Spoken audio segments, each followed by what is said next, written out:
DC MCCB breaker ba ang hanap mo? So tama-tama to sa solar setup mo. So yan, i-unbox na nga natin to no, pagkadating ng delivery rider natin. No? So ito yung mismong 100 ampere nga.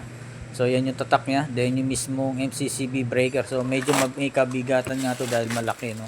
100 ampere siya. Then ito yung mismong packaging seller. So doble-doble ang bubble wrap. Then ito yung mismong 100 ampere na MCCB DC breaker natin. So isasalpak ko nga to sa solar setup ko dahil gumawa ako ng hybrid inverter off grid no. So ito yung mismong separator din tornilyo para sa mounting.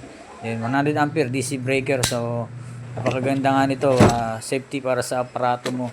Then tama-tama to kung ever magkaroon ng problema o short circuit sa aparato mo ay magti-trip kagad no. Yan.